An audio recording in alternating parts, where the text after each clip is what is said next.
আসসালামু আলাইকুম। সিএলটিভি 24 থেকে আমন্ত্রণ জানাচ্ছি। আমি তানিশা সুলতানা আফিফা। বাংলাদেশ তথ্য ও মানবাধিকার ফাউন্ডেশনের আন্তর্জাতিক মানবাধিকার দিবস উদযাপন।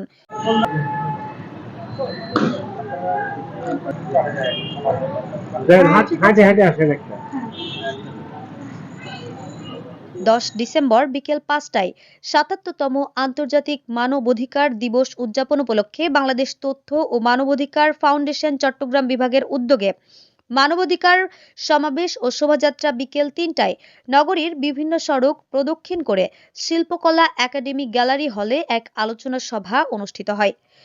রেজিস্ট্রেশন প্রাপ্ত হয়েছি 2009 সাল থেকে বিগত 16 বছর যাবৎ ধারাবাহিকভাবে আমরা ঈদ বস্ত্র বিতরণ, শীত বস্ত্র বিতরণ, শিক্ষা সামগ্রী বিতরণ সহ নারী নির্যাতন, শিশু নির্যাতন, ইফটিজিং প্রতিরোধে এবং শুধু দেশ নয় দেশের বাহিরে। বিভাগীয় কমিটির কার্যকরী সভাপতি আলহাজ লায়ন মোহাম্মদ আলমগীরের সভাপতিত্বে এতে চট্টগ্রাম মেট্রোপলিটন পুলিশের উপ police commissioner crime and operations Mohammad Raisuddin প্রধান অতিথি এবং বাংলাদেশ তথ্য ও মানবাধিকার ফাউন্ডেশনের কেন্দ্রীয় যুগ্ম মহাসচিব লায়ন মতিউর রহমান সৌরভ প্রধান আলোচক হিসেবে উপস্থিত ছিলেন। সম্মানিত অতিথি আলোচক হিসেবে উপস্থিত ছিলেন চট্টগ্রাম বিভাগীয় কমিটির সিনিয়র সহসভাপতি আলহাজ মোহাম্মদ আবুল কাশেম, সিনিয়র সহসভাপতি SM শাহাবুদ্দিন, সহসভাপতি লায়ন শামসুজ্জামান সুমন, সিনিয়র যুগ্ম সাধারণ সম্পাদক অধ্যক্ষ জয়নাল আবেদিন, যুগ্ম সাধারণ সম্পাদক মোহাম্মদ জানে আলম রনি।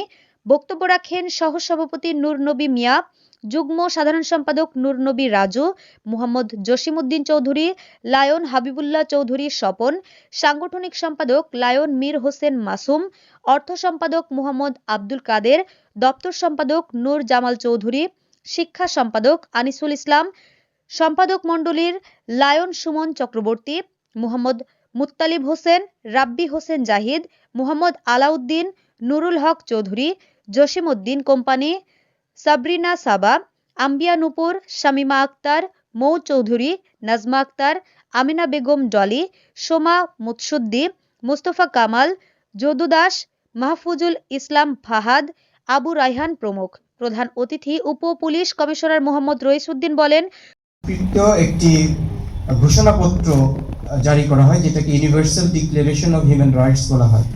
তো তারই প্রেক্ষিতে আমরা 10 ডিসেম্বরকে সারা বিশ্বে একযোগে আমরা আন্তর্জাতিক মানবাধিকার দিবস হিসেবে পালন করেছি। সর্বস্তরের সকলের সম্মিলিত সহযোগিতা ছাড়া এককভাবে কোনো ব্যক্তি বা প্রতিষ্ঠানের পক্ষে মানবাধিকার বাস্তবায়ন করা সম্ভব নয়। তাই যার যার অবস্থান থেকে সকল নাগরিককে মানবাধিকার বাস্তবায়নে এবং মানবাধিকার লঙ্ঘন প্রতিরোধে এগিয়ে আসতে হবে। অতিথি উপ পুলিশ কমিশনার মোহাম্মদ রইসউদ্দিন সহ নেতৃবৃন্দ।